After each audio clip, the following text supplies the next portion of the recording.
Satu. Shalom. Perkenalkan, kami dari kelompok 1 Koperasi dan UMKM Bisnis akan memperkenalkan diri. Saya Forman Halawa, ini Agus Kartina, ini Marcelius Bagas, dan ini juga Margarita Sila. Kami dari kelompok 1 akan membahas tentang metode produksi bersih kopi. Selamat menyaksikan video kami. Terima kasih. Produksi bersih adalah salah satu upaya untuk memperkecil dampak operasional industri pengolahan kopi terhadap lingkungan. Dengan pelaksanaan produksi bersih, diharapkan akan meningkatkan kualitas lingkungan tanpa membebani operasional produksi pengolahan kopi. Produksi bersih berkaitan dengan lingkungan dan perusahaan itu sendiri. Manajemen produksi bersih mempunyai beberapa tahapan yang terdiri dari: yang pertama, penerapan kebijakan produksi bersih; yang kedua, perencanaan program; yang ketiga, implementasi dan operasi program; yang keempat, pemantauan program; dan yang kelima adalah evaluasi program. Kopi mulai dikenal di Indonesia sejak tahun 1696. Gubernur Belanda Batavia menerima kiriman bibit kopi dari Gubernur Belanda di Malabar untuk dikelola dan dibudidayakan di Jawa. Kopi Arabica pertama ditanam dan dikembangkan di Timur Jatinegara.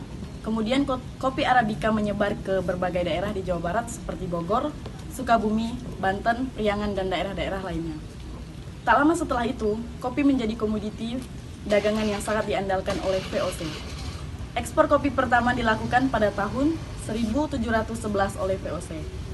Hindia Belanda menjadi tempat perkebunan pertama di luar Arabia dan Ethiopia, yang membuat VOC memonopoli perdagangan kopi dari tahun 1725 sampai 1780.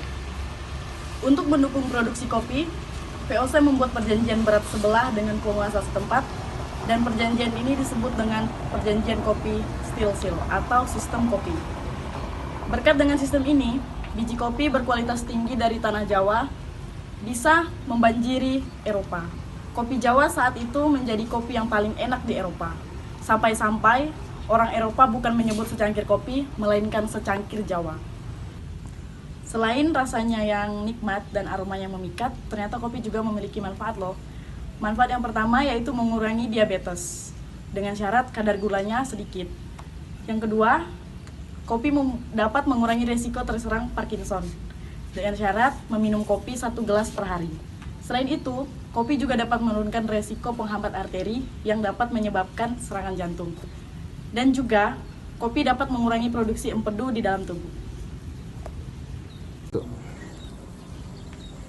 Saya akan juga menjelaskan bagaimana proses produksi kopi di Indonesia pada zaman dulu maupun zaman sekarang, dan juga bagaimana cara penerapan 4R di dalam sebuah proses produksi bersih dan juga penggunaan teknologi bersih.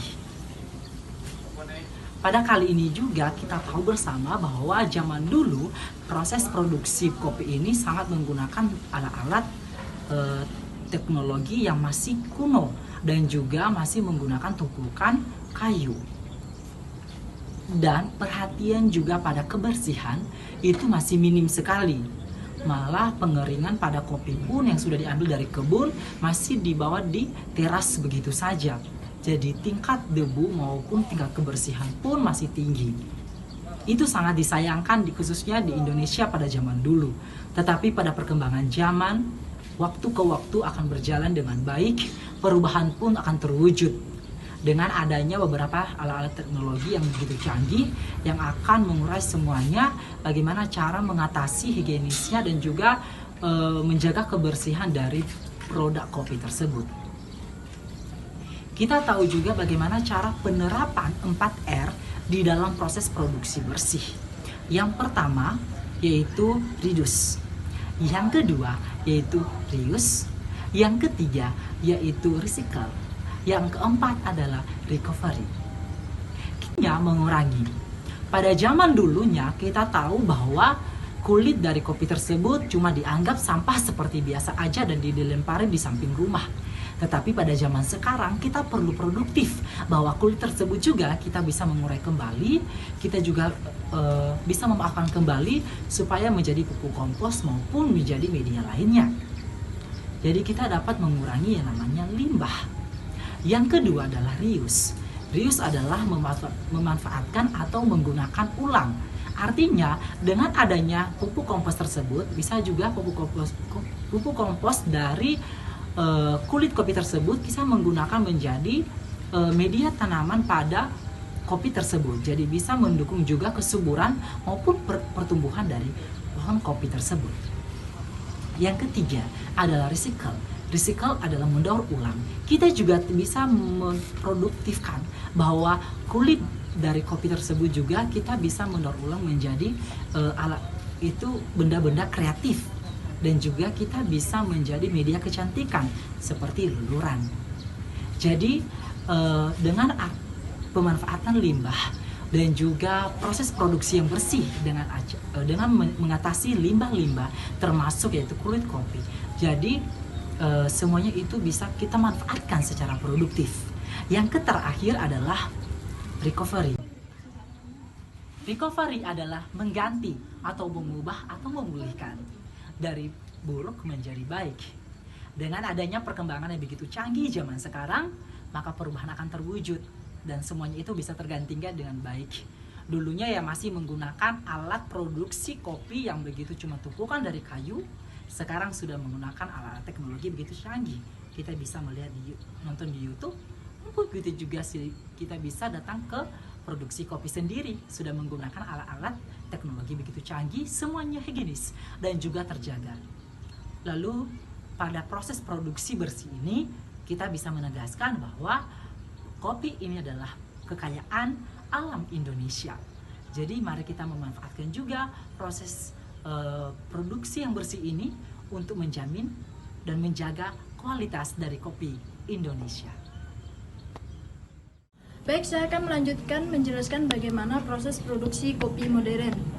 Itu di seluruh dunia manusia minum 2/4 miliar cangkir kopi setiap harinya.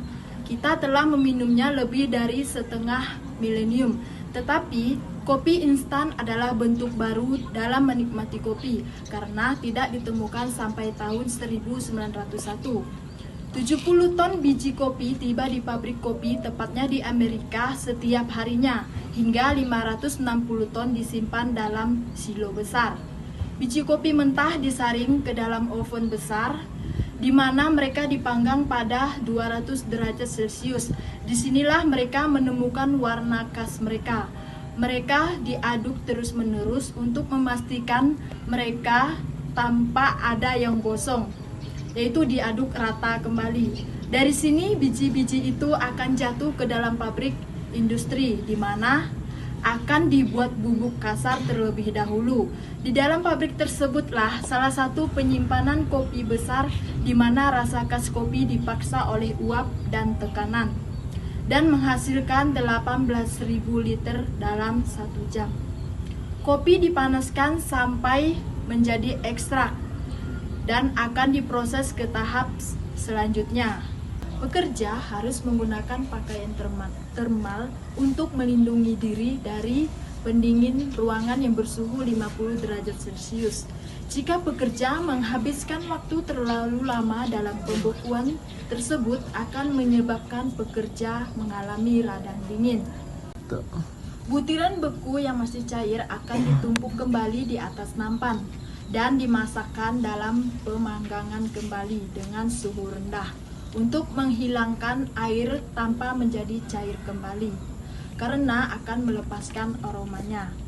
Begitulah kira-kira cara dari proses produksi kopi modern. Baik, sebagai contoh, mari kita menyaksikan video berikut.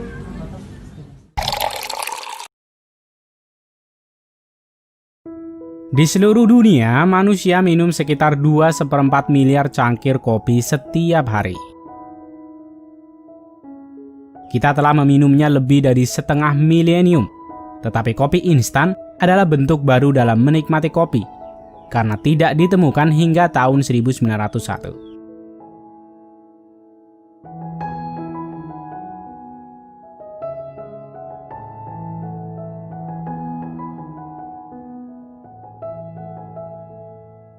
70 ton biji kopi segar tiba di Amerika Selatan di pabrik kopi instan ini setiap hari. Hingga 560 ton disimpan dalam silo besar ini. Biji kopi mentah disaring ke dalam oven besar di mana mereka dipanggang pada 200 derajat Celcius. Disinilah mereka mendapatkan pewarnaan khas mereka. Mereka diaduk terus-menerus untuk memastikan mereka merata tanpa ada yang gosong. Dari sini, biji-biji itu akan jatuh ke dalam pabrik industri, di mana akan dibuat menjadi bubuk kasar. Di dalam sini adalah salah satu dari 8 mesin kopi besar, di mana rasa khas dipaksa oleh uap panas dan tekanan. Mereka menyeduh kopi segar besar yang cukup untuk membangunkan pasukan pekerja kantor, karena terdapat 18.000 liter hanya dalam waktu 1 jam. Kopi dipanaskan sampai dikondensasikan menjadi ekstrak dan menyebar ke sabuk konveyor yang akan membawanya ke stasiun berikutnya. The freezing hole. Pekerja harus membungkus diri mereka dengan pakaian termal untuk melindungi diri dari suhu Arktik minus 50 derajat Celcius.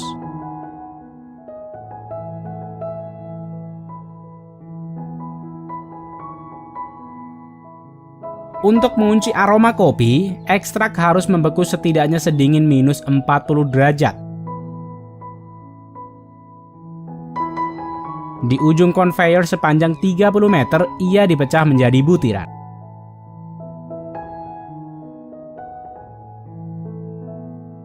Di lingkungan yang memiliki dingin ekstrim, mereka menggunakan kamera untuk memeriksa semuanya berjalan dengan lancar. Jika seorang pekerja menghabiskan terlalu lama dalam ruang pembekuan, dia akan pulang dengan radang dingin. Butiran beku yang masih mengandung air yang harus dibuang ditumpuk di atas nampan. Mereka didorong melalui tabung bertekanan rendah selama 5 jam.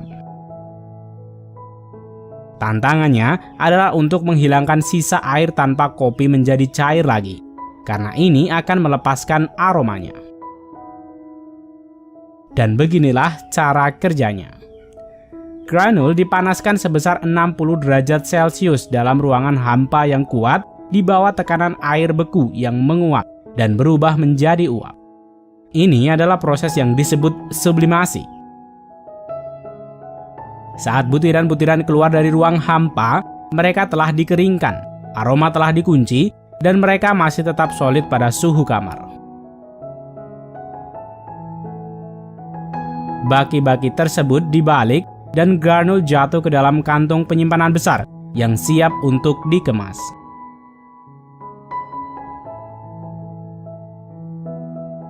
Toples-toples sepanjang sabuk konveyor akan diisi kurang dari 1 detik. Mereka mendapatkan segel yang kedap udara dan bergerak menuju pintu pabrik. Mengambil label di jalan konveyor. 420 ton kopi instan meninggalkan pabrik ini setiap minggu. Tetapi akan menjadi hanya sebagian kecil dari 2/4 miliar cangkir kopi yang kita minum setiap hari.